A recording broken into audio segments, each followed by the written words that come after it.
அறிவோம். அனைவருக்கும் நமஸ்காரம்.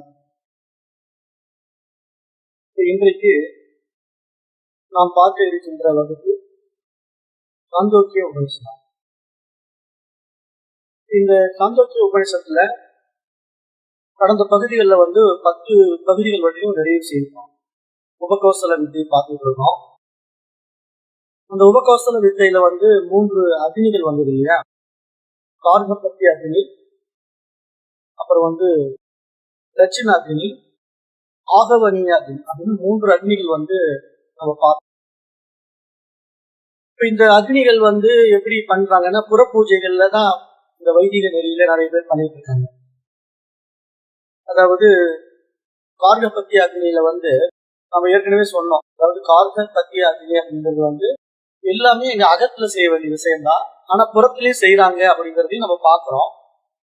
அப்ப புறத்துல செய்யும் போது இந்த இறைவனை பிராணனாக, ஆனந்தமாக, ஆகாசமாக தியானிக்கின்ற பிராண ஆனந்த ஆகாச வித்தை அப்படிங்கிற முறையில நமக்கு சொல்லி கொடுத்தாங்க. இந்த வித்தை உபகோசலனுக்கு இந்த 3 அக்னிகளும் உபதேசித்தன அப்படின்னு நம்ம பார்த்தோம். இப்ப இந்த ஒவ்வொரு அக்னியும் தனித்தனியாக அவனுக்கு போதிக்கின்ற தியானங்களை தொடர் பகுதிகள் தான் நம்ம பார்க்க போறோம். அதுல என்ன அப்படின்னா, கார்கபத்திய அக்னி அப்படிங்கிறது வைதிக நெறியில பின்பற்றுகின்ற ஒரு வேள்வி. அது திருமணத்துக்கு பிறகு வாழ்நாளில் இறுதி வரைக்கும் வீட்டுல வளர்த்து வருவாங்க.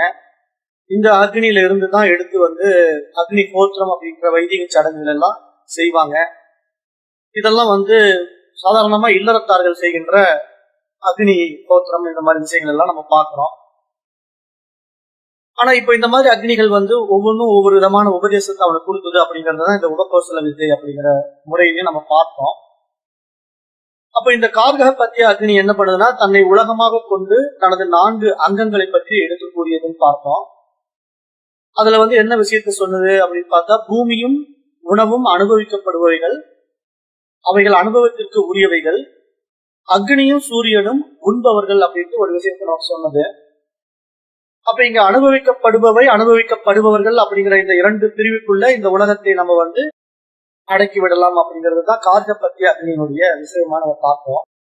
அதே நேரத்துல அந்த அக்னி என்ன சொல்லுது? சூரியனில் எழுந்தறிகின்ற தெய்வமும் நானே அப்படின்னு ஒரு இடத்துல சொன்னது. இந்த மந்திரங்களை நம்ம பார்த்துட்டு வரும்போது அந்த கார்கபத்திய அக்னி உபகோசலனுக்கு சொல்லும் போது சூரியனில் எழுந்தறிகின்ற தெய்வமும் நானே அப்படின்னு சொல்லுது. அப்ப சாதாரணமா நம்ம சூரியன்ல பார்க்கும்போது அப்படியே பயங்கரமான ஒரு வெப்பம் நமக்கு வருதை பாக்குறோம். அப்ப அது ஒரு அக்னி பிளம்பா சூரியன் இருக்கு அப்படிங்கிறது நமக்கு தெரியும். அப்புறம் அதே அடிப்படையில தான் நம்ம சூரியன் மற்ற தேவதைகள் எல்லாம் நம்ம எப்படி பார்க்கிறோம் அப்படின்னா, நம்ம உபாசனையில தேவியாக பார்க்கிறோம். அப்ப தேவியாக பார்க்கும்போது தேவிக்கு சிவந்த நிறம் வந்தது அப்படின்னு கூட நம்ம கடந்த முறை சொன்னோம் இல்லையா? சிவந்த நிறம் எங்கிருந்து பெறப்பட்டது அப்படின்னா, அது சூரியனிலிருந்து தான் பெறப்பட்டது அப்படிங்கறத நம்ம பார்த்தோம். இந்த சூரியனிலிருந்து பெறப்படும் போது நம்ம காலையில, விடியற் காலையில போய் பார்க்கும்போது செந்நிற பிளம்பாக சூரியன் வெளிப்படுவதை நம்ம பார்க்க முடியும். ஆனா அதே சூரியனை நீங்க ஒரு 9 மணிக்கு 10 மணிக்கு நல்லா வானத்துல மேல வந்துட்ட பிறகு நீங்க நேரடியா பார்க்க முடியாது, கண்ணு கூசும். ஆனா நீங்க அந்த சூரியனை நேரடியா பார்க்காம அந்த சூரியன் முன்னாடி நின்றுகிட்டு கண்ணை நீங்க மூடி பாத்தீங்கன்னா, உங்க கண்ணனுடைய இமைகள்ல பாத்தீங்கன்னா சிவந்த நிறம் தெரியும். இது எல்லாருக்குமே எக்ஸ்பீரியன்ஸ் இருக்கும். அப்ப நீங்க கண்ணை மூடி பாத்தீங்கன்னா கண்ணுக்குள்ள ஒரு சிவந்த நிறம் தெரியும் இல்லையா? அந்த சிவந்த நிறம் தான் இங்க தேவி, அதுதான் தேவியாக பார்க்கப்படுது. அப்ப சூரியனில் எழுந்தறிகின்ற தெய்வம் நானே அப்படின்னு நீங்க சொல்லும் போது இங்க எல்லாமே இறை அம்சமா இருக்கு, இங்க சர்வமும் ஈஸ்வரனா இருக்கு அப்படிங்கிற ஒரு மிகப்பெரிய உபதேசத்தை தான் இந்த அக்னி அவனுக்கு உபகோசலனுக்கு எடுத்து சொல்லுது. அப்போ உபகோசல வித்தையினுடைய முதல் அங்கமாக இந்த தியானத்தை உபதேசம் செய்துவிட்டு அந்த தியானத்தின் பலனை கார்கபத்திய அக்னி சொன்னது. அது என்ன சொல்லுது அப்படின்னா, யார் இவ்வாறு அறிந்து தியானிக்கின்றானோ அவனது பாவங்கள் அழிகின்றன, அவன் முழு ஆயுளையும் வாழ்கின்றான், பெருமையுடன் வாழ்கின்றான், அவனது சந்ததி முடிவதில்லை, மரணத்திற்கு பிறகு அவன் கார்கபத்திய அக்னியின் மேலுலகத்தில் இடம்பெறுகின்றான். இவ்வாறு அறிந்து தியானிப்பவனை நாங்கள் இந்த உலகிலும் மேல் உலகத்திலும் பாதுகாக்கின்றோம் அப்படின்னு சொல்லிட்டு இந்த கார்கபத்திய அக்னியினுடைய உபதேசம் நிறைவு பெறுகிறது. இது 11வது பகுதியோட இந்த இடத்துல நிறைவாகுது. அடுத்தது 12வது பகுதியில இன்னொரு அக்னி வருது. அது தட்சிணாக்னி அப்படின்னு நம்ம பார்த்தோம். இப்ப இந்த தட்சிணாக்னின்னா, தட்சிணம் அப்படின்னா தெற்குன்னு அர்த்தம். அப்போ இது தெற்கில் வளர்க்கப்படுகின்ற அக்னி என்பதாக இந்த இடத்துல நம்ம பார்க்கிறோம். இப்ப நம்ம தெற்கில் வளர்க்கப்படுகின்ற அக்னி அப்படின்னு பார்க்கும்போது நம்முடைய சம்பிரதாயத்துல வைதிக நெறியில பித்ருக்களுடைய உலகமாக நம்ம அதை பார்க்கிறோம். பித்ருலோகம் என்று சொல்லுவோம். அப்ப நம்ம பித்ருக்களுக்கு செய்ய வேண்டிய வேள்விகளை எல்லாம் நாம இந்த தட்சிணாகினியின் மூலமாக தான் செய்கின்றோம் அப்படிங்கிற மாதிரி சாஸ்திரம் சொல்ல வருது. அப்ப இந்த யாகத்தினுடைய நிறைவுல புரோகிதர்கள் பெறுகின்ற பிரசாத உணவுக்கு அன்வகாரியம் அப்படின்னு பெயர் வைக்கப்பட்டிருக்கும். சாஸ்திரத்துல அன்வகாரியம் அப்படின்னா தட்சிண அக்னியிலேயே தயாரிக்கப்படுவதனால அதுக்கு அன்வகாரிய பானம் அல்லது அன்வகாரிய அன்னம் அப்படின்னு பெயர் கூறப்படுவது. அப்ப தட்சிணாகினி தன்னை உலகமாக குறிப்பாக சந்திரனில் எழுந்திருக்கின்ற தெய்வமாக தியானிக்குமாறு இந்த பகுதி உபதேசம் கொடுக்குது. அப்ப தட்சிணாகினி உபகோசலனுக்கு என்ன சொல்லுது அப்படின்னு பார்த்தா, தண்ணீர், திசைகள், நட்சத்திரங்கள், சந்திரன் ஆகியோர் என்னுடைய அங்கங்கள் அப்படின்னு சொல்லி இந்த அக்னி சொல்லுது. இந்த அக்னி அந்த தண்ணீரையும் திசைகளையும் நட்சத்திரங்களையும் என்னுடைய அங்கங்கள் அப்படின்னு சொல்லுது. அப்ப சந்திரனில் தெரிகின்ற அந்த தெய்வம் நானே அவராக இருக்கின்றேன் அப்படின்ட்டு இந்த அக்னி சொல்லுது. அந்த அக்னி சூரியன் சொல்லிச்சு, இந்த அக்னி சந்திரன் சொல்லுது. அப்ப தட்சிணாகினி தன்னை உலகமாக கொண்டு தனது 4 அங்கங்களை கூறுகிறது. இங்கே கூறப்பட்டுள்ள 4 அங்கங்களும் பல்வேறு விதத்திலே இந்த அக்னியுடன் சம்பந்தப்பட்டவையாகவே கொள்ளப்படுகின்றன.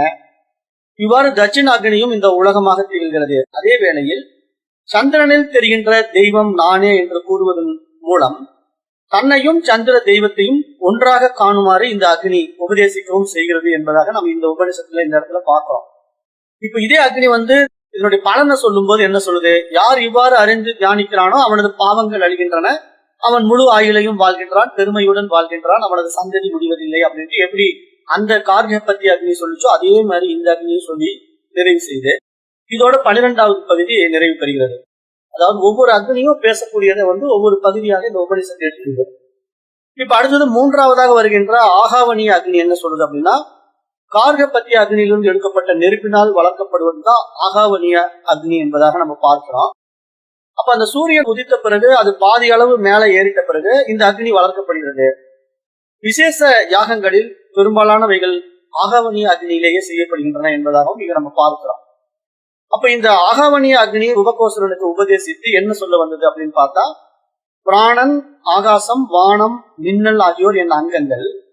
மின்னலில் தெரிகின்ற அந்த தெய்வம் அவராக நானே இருக்கின்றேன் அப்படின்ட்டு இந்த அக்னி சொல்வதாக இந்த ஆகாவனிய அக்னியினுடைய கருத்தை நம்ம இங்க பார்க்கிறோம். அப்ப இங்க ஆகாவனிய அக்னி தன்னை உலகமாக கொண்டு தனது 4 அங்கங்களை கூறுகிறது. இங்கே கூறப்பட்டுள்ள 4 அங்கங்களும் பல்வேறு விதத்தில் இந்த அக்னியுடன் சம்பந்தப்பட்டவையாக கொள்ளப்படுகின்றன. இவ்வாறு ஆகாவனிய அக்னி இந்த உலகமாக திகழ்கிறது. அதே வேளையில் மின்னலில் திகழ்கின்ற தெய்வம் நானே என்று கூறுவதன் மூலமாக தன்னையும் மின்னல் தெய்வத்தையும் ஒன்றாக காணுமாறு இந்த அக்னி உபதேசிக்கவும் செய்கிறது என்பதாக இந்த இடத்துல நம்ம பார்க்கிறோம். அப்புறம் அதே மாதிரி இந்த அக்னி என்ன பண்ணுது? உபதேசம் செய்துவிட்டு பலன் சொல்லுது இல்லையா? இதனுடைய பலன் என்ன அப்படின்னா, யார் இவ்வாறு அறிந்து தியானிக்கிறானோ அவனது பாவங்கள் அழிகின்றன, அவன் முழு ஆயுளையும் வாழ்கின்றான், பெருமையுடன் வாழ்கின்றான், அவனது சந்ததி முடிவதில்லை, மரணத்திற்கு பிறகு அவன் ஆகாவனிய அக்னியுடன் மேலுலகத்தில் இடம் பெறுகின்றான் என்று இந்த தியானிப்பவனை பற்றி இந்த இடத்துல நாங்கள் அவர்களை பாதுகாக்கின்றோம் என்று இந்த 3 அக்னிகளோ சொல்லப்படுவதாக நாம் இங்க பார்க்கிறோம். அப்போ இந்த அக்னிகள் எல்லாமே வைதிக நெறியில நம்முடைய பயன்பாட்டுல இருக்கு.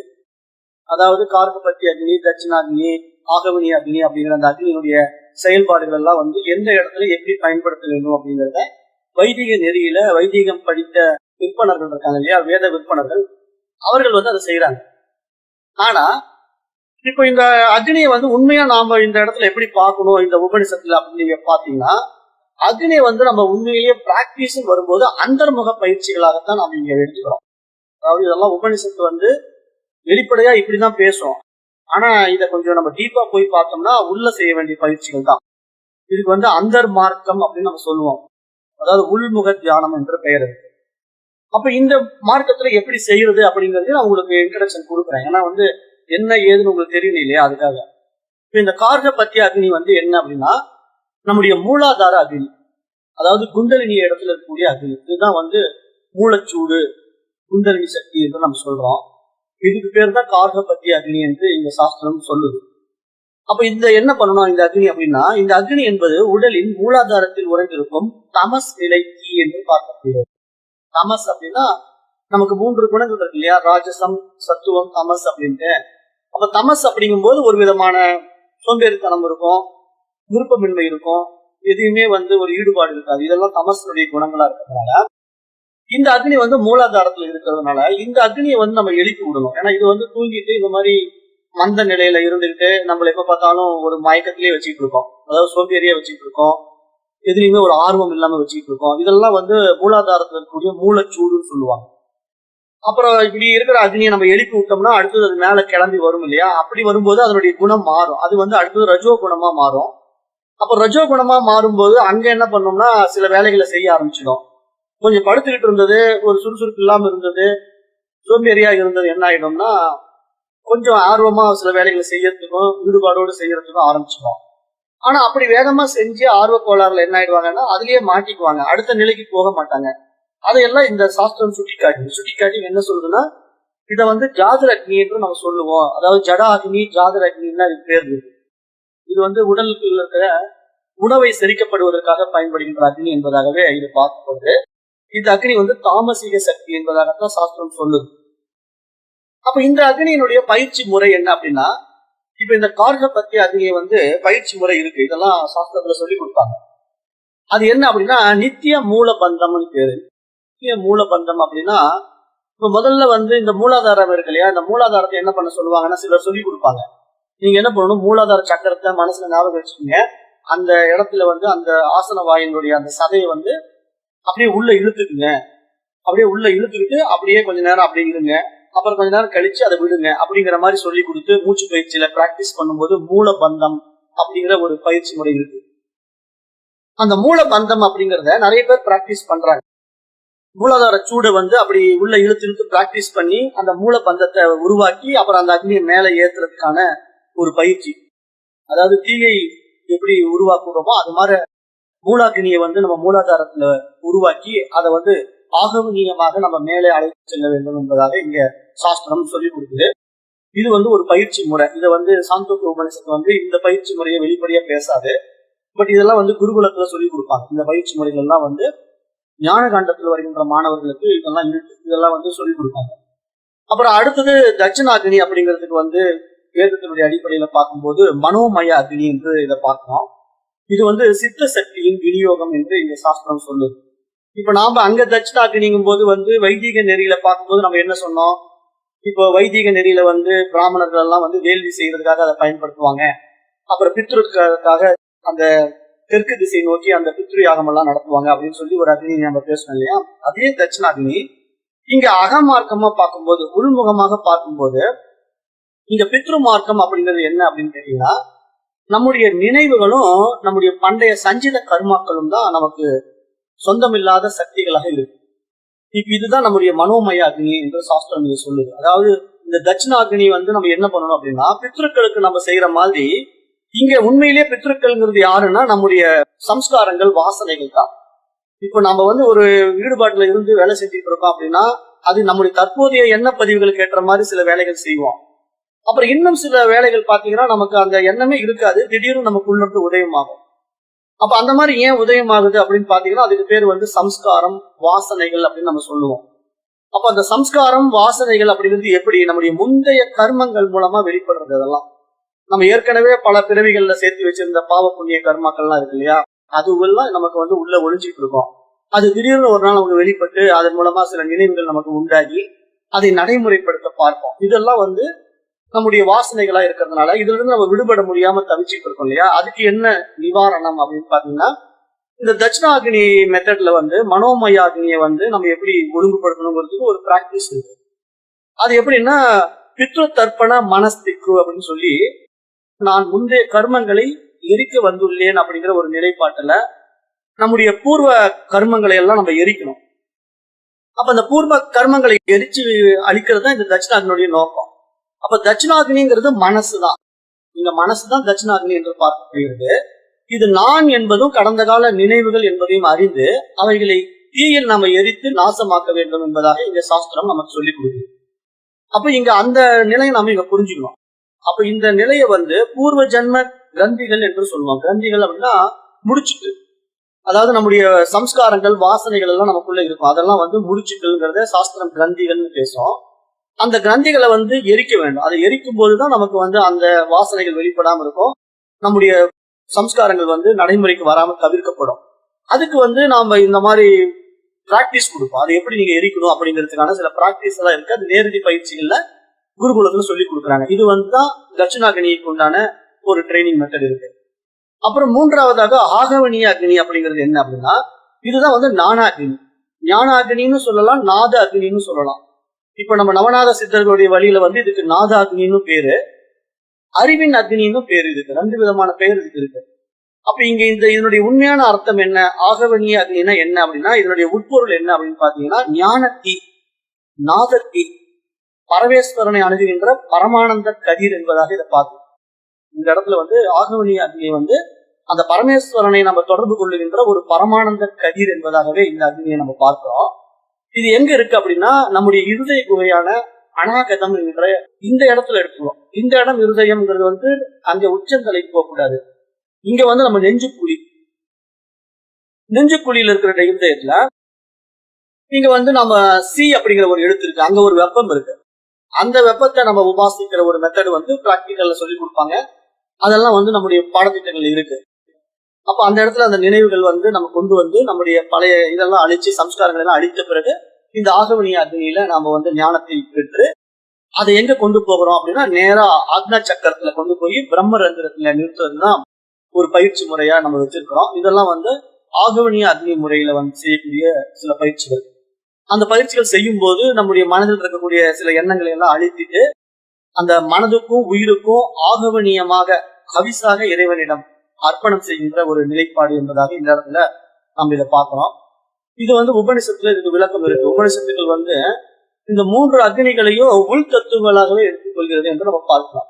உள் தத்துவங்கள் அப்படின்னா, அதாவது அதை வந்து புறத்துல பார்க்கக்கூடிய விஷயமா பார்க்காம வேதத்தினுடைய அடிப்படையில அந்த எப்படி பார்க்கணும் அப்படின்னா, அந்த மந்திரம் என்ன சொல்லுதுன்னா, ஏஷோ அந்தர் ஹிருதய அக்னி ஈசோன்ய திரயாத்மா ச நுராம் சம்யக் யஜதே அப்படின்னு ஒரு வார்த்தை வரும். ஒரு உபனிஷத்துல வரக்கூடிய ஒரு மந்திரம். இதுக்கு என்ன பொருள் அப்படின்னா, இந்த ஹிருதய அக்னி தான் 3 அக்னிகளின் ஆதாரம்.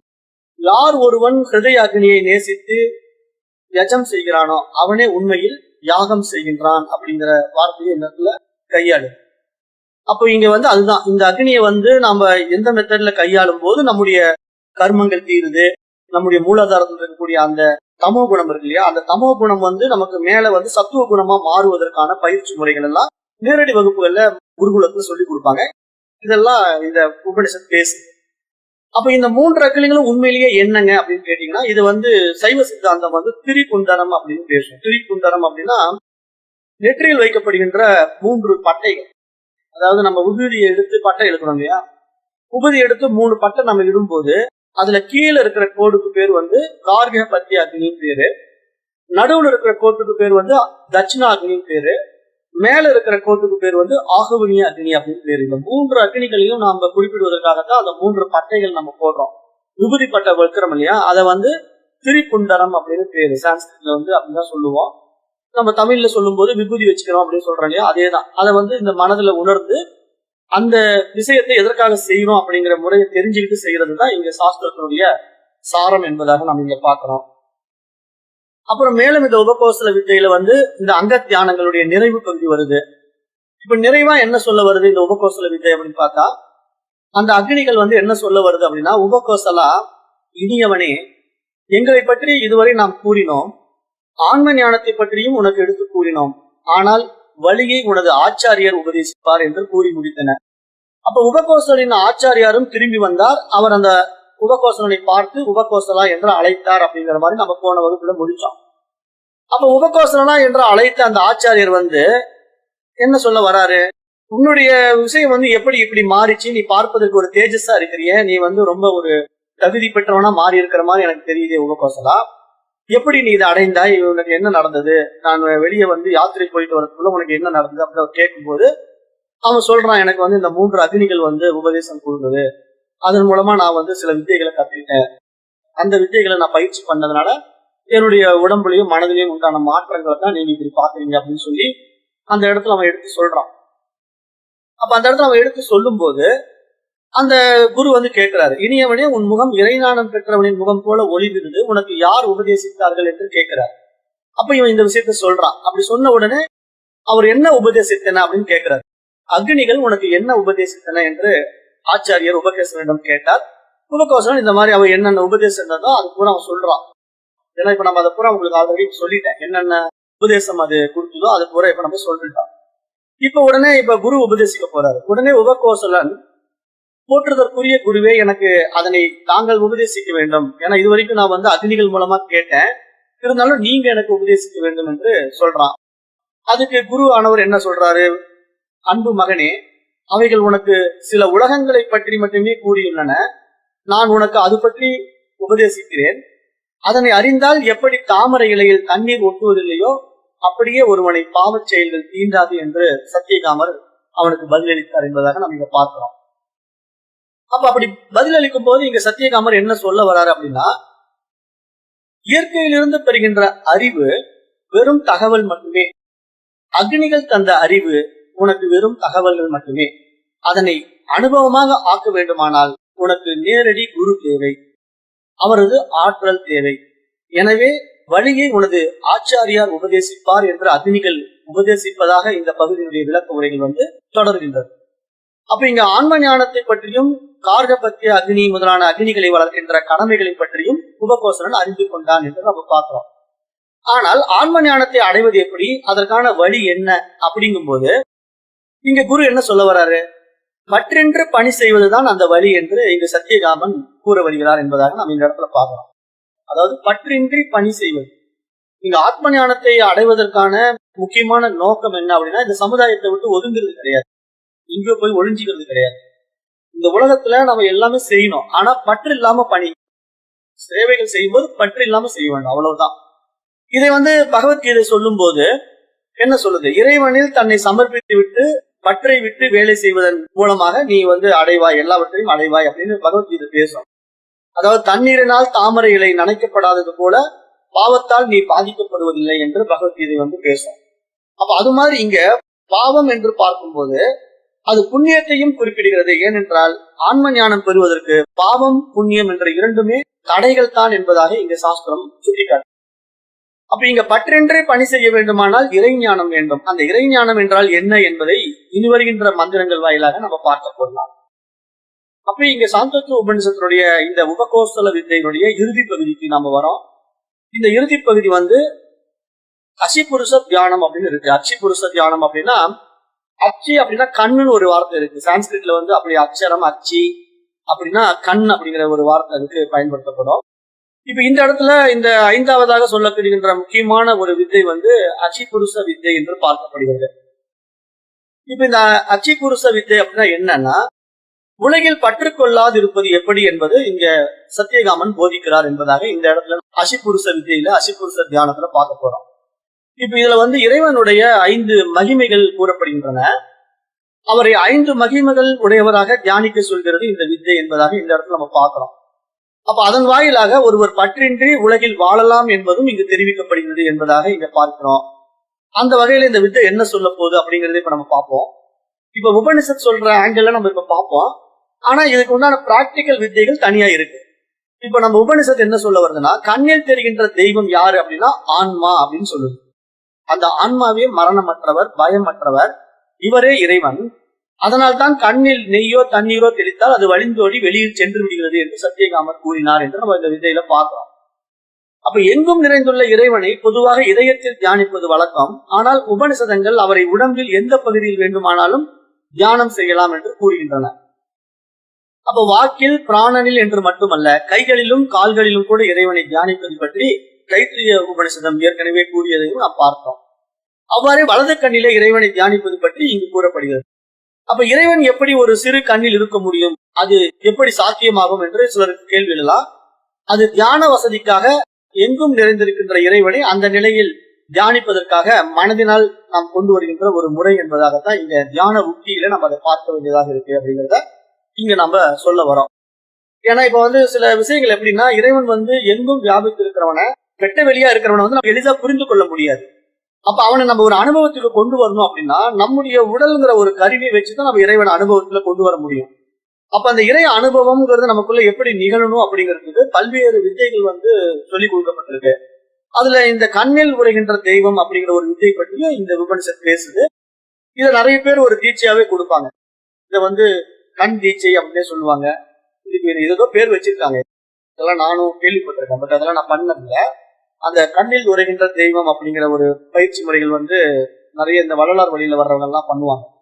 அது ஒரு பெரிய கூட்டமே இருக்கு.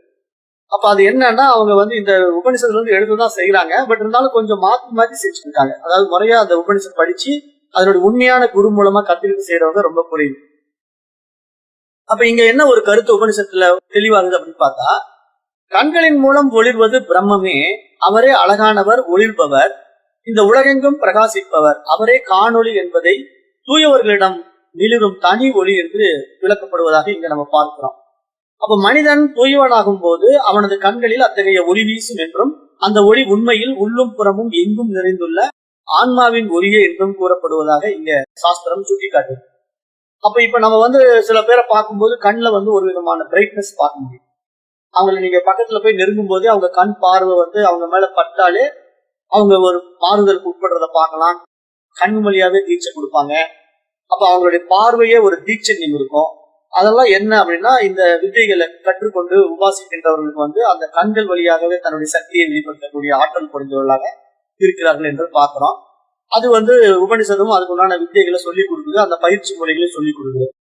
அப்ப ஏன் அந்த மாதிரி சொல்லிக் கொடுக்குது அப்படின்னா, இறைவன் ஒளியா இருக்கிறதுனால அவனுடைய பிரைட்னஸ், அந்த தேஜஸ இப்படி ஒரு ஊடகத்தின் வழியாக நம்ம வெளிப்படுத்தி பார்ப்பதாக இங்க பார்க்க வேண்டியதா இருக்கு. ஏன்னா அந்த தூய அறிவு ஒளியாகிய இறைவனை, அந்த ஞானகாரகனை நம்ம நடைமுறையில கொண்டு வரணும் அப்படின்னா அதுக்கு ஒரு ஊடகம் தேவைப்படுது. அந்த ஊடகம் தான் இந்த உடல் என்பதாக வைத்துக் கொண்டு இந்த உடல் வழியாக நம்ம சில வித்தைகளை செய்யறதுக்கு உண்டான பயிற்சி முறைகளை சாஸ்திரம் பல வழிகள்ல பலவாறாக கற்றுக் கொடுத்து கொண்டிருக்கிறது நம்ம இங்க பார்க்கிறோம். அப்ப அந்த ஒளிப்பொருளான இறைவனுக்கு அழிவின்மை மற்றும் பயமின்மை ஆகிய 2 மகிமைகள் இந்த மந்திரத்திலே சத்தியகாமர் எடுத்து சொல்கிறார். அது என்ன அப்படின்னா, இறைவனை எதுவும் கட்டுப்படுத்த முடியாது என்பதையும் இந்த மந்திரம் ஒரு உவமையாக விளக்குகிறது. கண்ணில் திரவங்களை விட்டால் அது அங்கே ஒட்டாமல் வழிந்தோடி விடுகிறது. அது போலவே உலகின் கரைகளோ தீமைகளோ அந்த சாதகன் மீது ஒட்டாது. அதுபோல இறைவனை வழிபடுபவனோ தியானிப்பவனும் உலகில் பற்று கொள்ளாமல் உலகில் ஒட்டாமல் செயல்பட முடியும் என்பதும் இங்கு இந்த கண்ணின் மூலமாக ஒரு உதாரணமாக சுட்டிக்காட்டப்படுவதாகவும் இங்க நம்ம பார்ப்பதாக இந்த உபனிஷத் சொல்ல வரும். அப்ப இறைவன் மங்களங்கள் அனைத்திற்கும் மங்களமானவர் என்று போற்றப்படுகிறார். ஏனெனில் எல்லா மங்களங்களும் அவரிடம் ஒன்று சேர்கின்றன. அப்ப யார் இவ்வாறு அறிகிறானோ அவனிடம் எல்லா மங்களங்களும் நிறைகின்றன என்பதாக இந்த உபனிஷத் மந்திரம் இந்த இடத்துல வருது. இங்க என்ன சொல்ல வருதுன்னா, இறைவனின் 3வது மகிமையை இங்கே சத்தியகாமன் எடுத்து சொல்கிறார். உபனிஷதங்களில் பொதுவாக அறிவது என்று கூறுவதை அனுபூதியில் உணர்வது என்று பொருள் கொள்ள வேண்டும் என்பதாக இங்கே சுட்டிக்காட்டுகிறார். ஏன்னா இப்ப இறைவனை அறிவது அப்படின்னா, இப்ப நம்ம ஏதோ விசாரணை பண்ணி விவேகத்தினால இப்ப இறைவன் வெட்ட வெளியாக இருக்கிறான், இறைவன் ஜோதிமயமாக இருக்கிறான், இறைவன் நாதமயமாக இருக்கிறான், இறைவன் அச்சரமாக இருக்கிறான் அப்படின்னு நம்ம பல பெயர்கள்ல இறைவனை பற்றி நம்ம படிக்கலாம். உபனிஷதங்கள் இப்படி எல்லாமே கற்றுக் கொடுப்போம். ஆனா எல்லா வகையும் நம்ம படித்தாலும் அந்த இறைவன் நமக்கு அனுபவத்துக்கு வரணும் இல்லையா? அப்ப இறைவனை அனுபவமா நம்ம கொண்டு வரதுக்கு பேர் தான் அனுபூதின்னு பேர். அப்ப அனுபூதி அப்படிங்கறத இங்க மகான்கள் என்ன சொல்றாங்கன்னா, அங்க இறைவனை உபனிஷதங்கள் அறிவிப்பது எந்த அடிப்படையில அறிவிக்குது அப்படின்னா, அனுபூதியில் உணர்வது என்ற பொருளில் தான் அது அறிவிக்கிறது என்பதாக இங்க சுட்டி காட்டுகிறார். அப்ப அப்படி பார்க்கும்போது இறைவனே மங்களங்கள் அனைத்திற்கும் மங்களமானவராக தியானித்து அவரை அனுபூதியில் உணர்ந்தவனிடம் எல்லா மங்களங்களும் சேர்க்கின்றன என்பது இதன் பொருளாக நம்ம பார்க்க வந்தார். அப்ப இறைவன் மங்களத்தை தருகின்றார் அப்படிங்கிற அடிப்படையில உபனிஷத் மந்திரம் வருது. அது என்ன சொல்லுது அப்படின்னா, இறைவன் மங்களத்தை தருகின்றவர், ஏனெனில் அவரே மங்களத்தை எங்கும் கொண்டு செல்கிறார். அவரை இவ்வாறு அறிபவன் எங்கும் மங்களத்தை கொண்டு செல்கின்றான். இறைவன் மங்கள பொருளாக இருப்பதுடன் எங்கும் மங்களத்தை நிறைப்பவராகவும் உள்ளார். இது அவரது 3வது மகிமை என்பதை இந்த மந்திரம் உபதேசிக்கிறது. அப்ப இறைவன் எப்படி இருக்கிறார் அப்படின்னா, ஒளி வடிவாக இருக்கிறார், அந்த லைட்டாக இருக்கிறார் அப்படிங்கிற மாதிரி இங்க சொல்ல வருது சாஸ்திரம். ஒளின்னா நீங்க சவுண்ட் நினைச்ச கூடாது, லைட். ஏன்னா தமிழ் வார்த்தையில ரெண்டுமே ஒளி ஒளின்னு வரும்போது சிலருக்கு கன்ஃபியூஷன் ஆகும், நான் எந்த ஒளியை சொல்றேன் அப்படின்ட்டு. அப்ப இங்க இறைவன் ஒளியை வழங்குபவர் அப்படின்னா வெளிச்சத்தை வழங்குபவர், பிரகாசத்தை வழங்குபவர் அப்படின்னு அர்த்தம். அப்ப இங்க வெளிச்சத்தை வழங்குபவர், பிரகாசத்தை வழங்குபவர் அப்படின்னா அவர் எப்படி இருக்கிறார் அப்படின்னா அறிவுமயமாக, ஒரு உணர்வு மயமாக இருக்கிறார். அப்ப அப்படி இருக்கிறதுனால தான் நமக்கு எல்லாமே உணரப்படுது, அறியப்படுது. இப்ப உணர்தல் அறிதல் அப்படிங்கிறதுக்கு பெரிய வித்தியாசம் இல்லை. நான் கடந்த முறையே சொன்னேன். இப்ப நம்ம உடம்பு மேல ஒரு எறும்பு ஊறுது அப்படின்னா அந்த எறும்பு ஊறுறதை நீங்க உணர்ற மாதிரி இருந்தாலும் எது ஊறுது அப்படிங்கறத நீங்க அறிய முயற்சி எடுக்கிறீங்க பாருங்க. அந்த உணர்தல் மூலமா ஒரு அறிவு உங்களுக்கு கிடைக்கும். இது எறும்பு தான் ஊறுது, இது வண்டு தான் ஊறுது அப்படிங்கறத உங்களால அறிய முடியும். அப்ப அங்க ஊறுகிறது அப்படிங்கறத நீங்க உணர்வது மட்டும் இல்ல, அது என்னங்கறத அறியக்கூடிய அளவுக்கு நீங்க இருக்கிறதுனாலதான் இந்த இறைவன் வந்து தூய அறிவாய், ஒளியாய், அந்த உணர்வாய் இருக்கிறார் அப்படிங்கிற ஒரு மிகப்பெரிய உண்மையை இங்க சாஸ்திரம் உபதேசிக்கும். அப்ப அந்த அடிப்படையில இங்க சூரியன், சந்திரன், நட்சத்திரங்கள் போன்ற ஒளி பொருட்களாக இறைவனே எங்கும் ஒளிர்கிறார் அப்படின்னு சொல்ல வருது. ஏன்னா இந்த புவனத்துல, இந்த அண்ட சராசரங்கள்ல நம்ம பார்க்கின்ற எல்லாமே இறைவன் தான். அது வந்து அவருடைய மகிமையை எடுத்து சொல்லி, இவரது 5ஆம் மகிமை, இவ்வாறு இறைவனை தியானிப்பவன் எல்லா உலகங்களிலும் போற்றப்படுகிறான் என்று இதை சொல்லி, இதற்கு சாதகர்கள் செல்லுகின்ற மார்க்கம் வந்து அர்ச்சராதி மார்க்கம் அப்படின்னு இந்த சாஸ்திரம் சொல்லிக் கொடுக்குது. சாதகர்கள் செல்லுகின்ற வழி, அதாவது அந்த சூரியனுடைய ஒளிக்கதிர்கள் வழியாகவே பயணிப்பார்கள் அப்படின்லாம் சொல்லுவோம் இல்லையா. தட்சிணாயனம், உத்தராயணம் அப்படிங்கிற அந்த பிரிச்சு வைக்கும். சூரியனுடைய அந்த இதுல போறான், ஒளிக்கற்றைகள் வழியா போகிறான் அப்படின்லாம் சாஸ்திரம் பேசும். ஆனா அதெல்லாம் வந்து எந்த அடிப்படையில பேசுது அப்படின்னா, இங்க உண்மையா சூரியனுடைய வழியில நம்ம போறது இல்ல, அந்த ஞானத்தை பெற்று நம்ம அந்த பாதையில பயணிக்கிறோம் அப்படிங்கிறத ஒரு பூடகமா இப்படி பரிபாசையில மகான்கள் பேசுவாங்க. அப்ப அதுவால இங்க என்ன சொல்றாங்கன்னா, ஆத்ம ஞானத்திற்கான வழியை ஆச்சாரியர் உபதேசிப்பார் என்று அக்னிகள் உபதேசித்தன. அந்த வழி பற்றின்றி உலகில் செயல்படுவது, அதற்கு இறை ஞானம் தேவை என்று கூறி அதையும் சத்தியகாமர் உபதேசித்தார் என்பதாக இங்க நம்ம பார்க்கிறோம். இதனுடைய தொடர் வகுப்பு வந்து அடுத்து வருகின்ற வகுப்பிலே நாம் பார்க்கலாம். இன்று வகுப்பை நான் நிறைவு செய்கின்றேன். நன்றி. ஓம் தத் சத்.